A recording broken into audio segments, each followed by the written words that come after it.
Welcome to Savvy Business, Life Unscripted, with your host, Christina Rivera, where our guests share their wisdom and valuable business tips, empowering our audience to expand their personal potential. Hi, Mitche, Graf. Welcome to Savvy Broadcasting, Life Unscripted. I'm so grateful to have you here today. We're going to talk about an important topic. Yeah, thank you. Customer service. It's something that a lot of business owners do not realize the importance of this in their business, both internally with their employees and also with their customers. And you have a wonderful book on the subject, Customer Service is Dead, delivering 6-star service in a 1-star world. And boy, does that seem true often. So welcome. Oh, Christina, it's an honor to be with you. And yeah, ever since COVID, I mean, we had some issues before. Mm-hmm. Oh, yeah. But when COVID forced so many small and medium-sized businesses to literally shut their doors, and then we reopened, the customer service training, getting those frontline employees the skill sets and the tools they need to be able to interact with customers and make sure that every touch point in that customer experience is above reproach. And I don't call it 5-star, I call it 6-star service. Mm-hmm. And as business people, whether you are an owner, a phone receptionist, a bricklayer, it doesn't matter. You need to always be looking for ways to not just meet expectations, but to go above and beyond. And that's why I kind of wrote the book, is I just felt there needed to be a new message, a new mindset in how we approach those customers. And it's starting to take root. Now tell me, from your perspective, what I found, I worked with this really big company many years ago, a credit company, and I was in their accounting department, but I found it interesting that customers would get tossed to me and say, I've been to 15 different people. I hate you guys. It's like, you got me to sign on a dotted line. You're like, later for you. And so I felt really bad for them. And so what I would do is I said, I don't have the means to help you, because often in these companies, it's very niche oriented. So you'll have a portion of the system you mess with. And so you're not able to even get in there. And as you say, have the resources to help clients. So I just would, go through the company, spend a half-hour time flagging people down, finding out who they really need to talk to. Right. And so then all the calls came to me. Ooh, big mistake. But so you were like the catch-all person. Then, I was like, yeah. I was like, oh, boy. Well, here's an interesting fact. Only 20% of customers' questions, and again, customer service doesn't mean necessarily something negative. It could just be an interaction. You're calling to find out how something works. Only 20% of companies can answer a question on the first interaction, which means 80%. And that's kind of what you're describing. 80% of the customers, you have to be transferred. You got to be sent an FAQ via your email. There's some other solution they give you, because that training is not thorough enough to give the people the tools. And the way I look at it, like, we're in Oregon, and we're one of 2 states that still require someone else to pump your gas. So we can't go to the gas station and swipe our credit card ourselves. We have to sit in our car and wait. So it's us in New Jersey. So one West Coast, one East Coast. But it's amazing that these people that work for Chevron, Shell, multi-billion-dollar companies, they are not given the basic skills to say, hey, good morning, sir. How are you? What can I get you? The first words out of their mouth is, what can I get you? No smile, no eye contact. And I don't expect a deep conversation, but you know what? I want some basic level of humanity. Yes. I want you to acknowledge and respect the fact that I'm giving you money in exchange for some gas. And it's kind of spread like wildfire throughout all industries, so. It's true. I go into places, video store, whatever it might be, and they act like you're. You have video stores where you are? Yeah. All the time. Oregon is where the only Blockbuster is still left. There's one left, and it's in Bend, Oregon. Yeah. That's awesome. I used to go there often, very often. I was a big fan of Blockbuster back then. But, you go into some of these places and they act like you're making me do work. I'm like, yes, you are at work, right? But what I don't think employees even realize, or maybe the business owners, is that those people coming through the door translate into your paycheck and translate into the business staying alive, and you getting to come back tomorrow and have a job and put food on your table.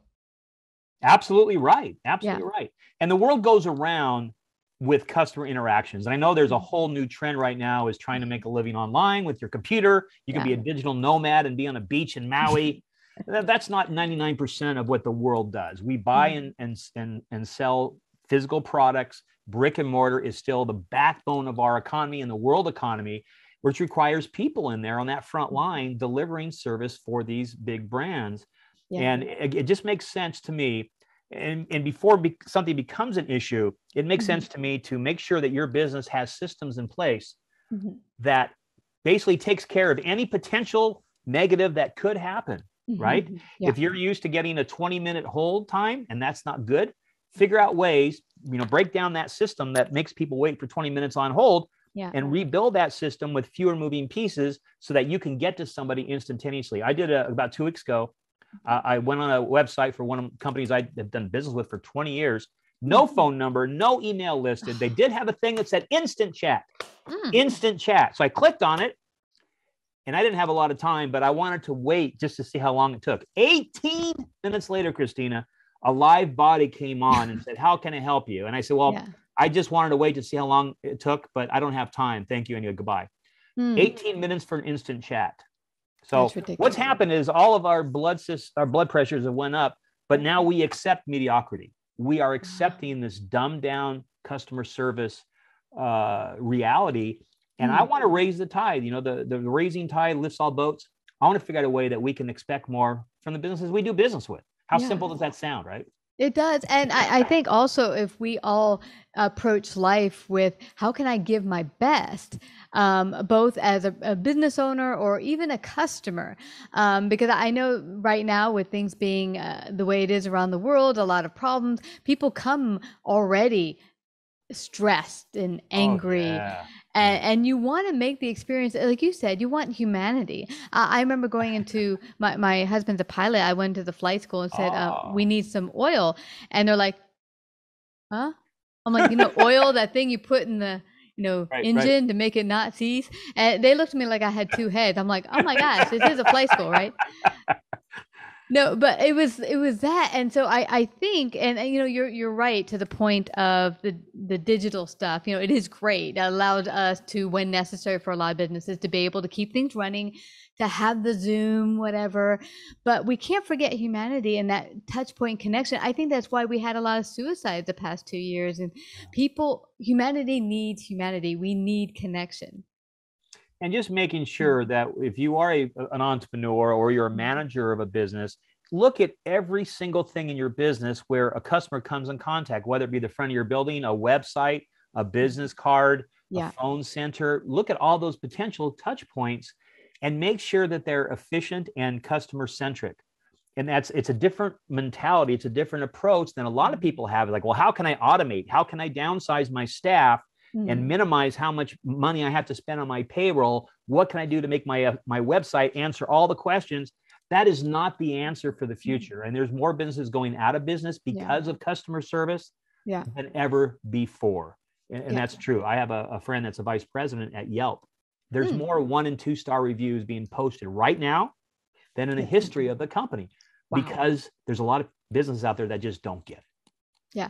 And a lot of them have been going through turmoil with what's been going on and trying to pay the bills. So they're like, okay, let's see if I can cut corners here. But customer service is not the place to cut the corners. It really isn't.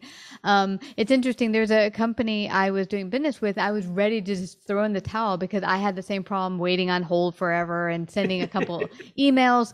And when they heard I was going to pull, they must have done some background policy stuff because today I had another issue with their product and they called me up and said, we're going to send you out a new one, accept our apologies, here's a month credit. Totally different response than a year ago when I called them with some issues. And so now I'm like, okay, I'm not going to get rid of them. So now you feel good about that, right? You feel better about that. And they didn't just meet your expectations, did they? It sounds like they did a little bit extra. They did extra than I expected. All I really want is that the product work. And if it doesn't, what can we do to fix it? And I'm willing to, do some work to fix it. But they're like, we'll send you a whole new one. Just put it in the box we send you, the other one that doesn't work, so we can, figure out what went wrong with it. And I'm like, yeah, all right. So about a month ago. Go.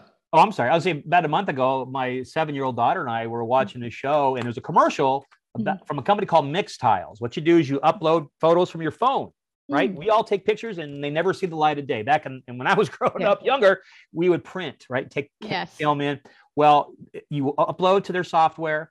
They print in 8x8 in a little frame. with a sticky back, like a proprietary sticky back, so you don't have to make holes or drill marks in your hole. That's anyway, awesome. I uploaded that night while we were sitting there. My daughter and I picked the 20 photos. We uploaded, not the next day, but 2 days later, UPS shows up at about 8:15 in the morning. This box, I opened it up, and before I saw the images, there was a handwritten note.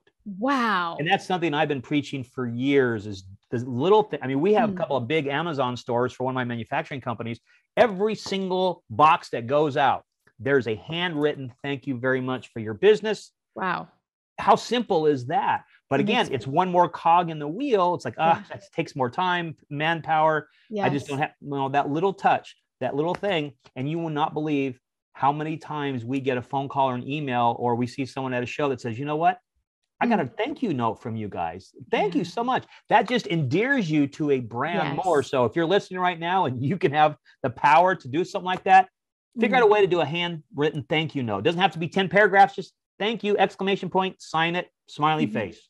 How easy is that? Yeah, my husband had a business, and he used to do T-shirts. You think it's just T-shirts, but he would individually wrap each one of them with tissue paper, put a little card in there, his business card, and if they ordered more than 3, he would give them a book that they didn't expect. He got it from another pilot friend. Just throw it in there without them knowing, and they'd be like, "Wow, I didn't expect this little gift."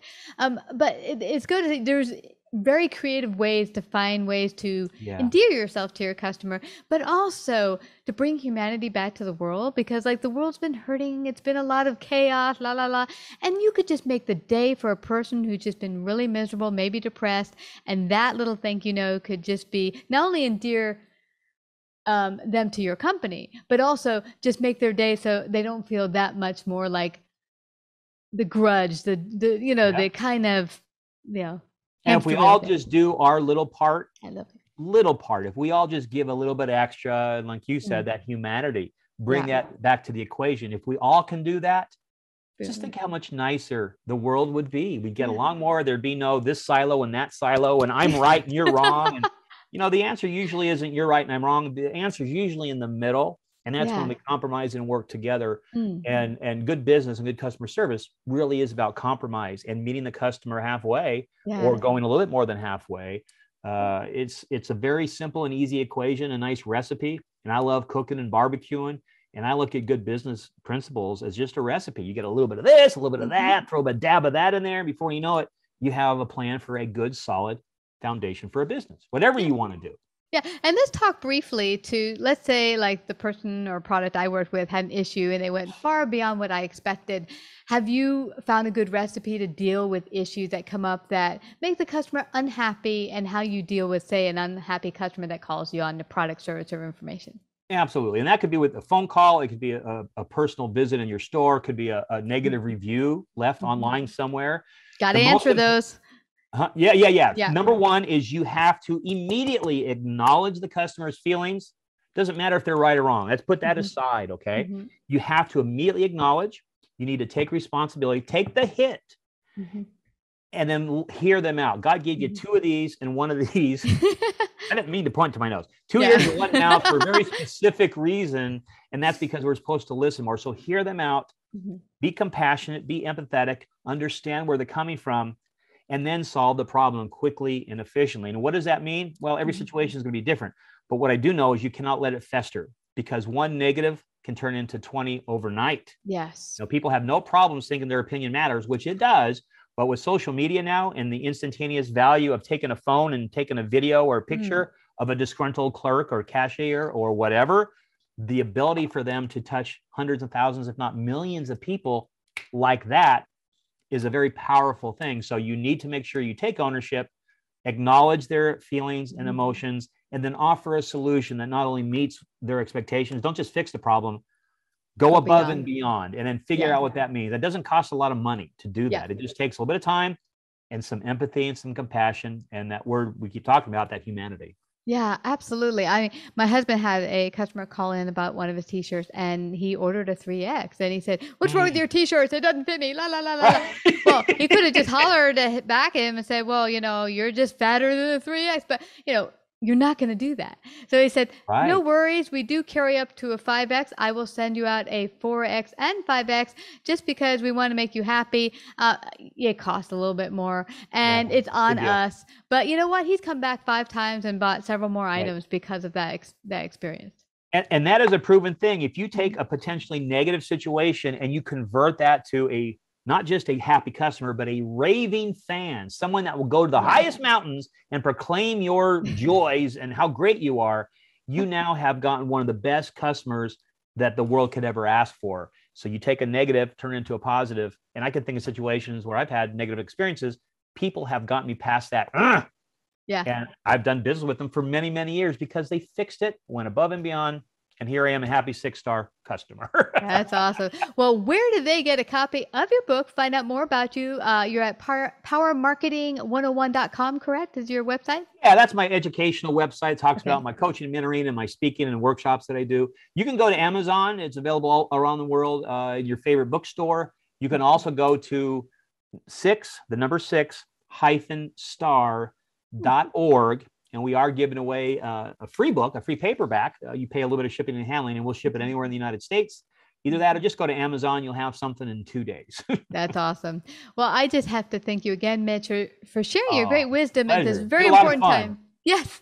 Thank you so much for coming to Savvy Broadcasting today. You're welcome. Like, subscribe, and share this episode.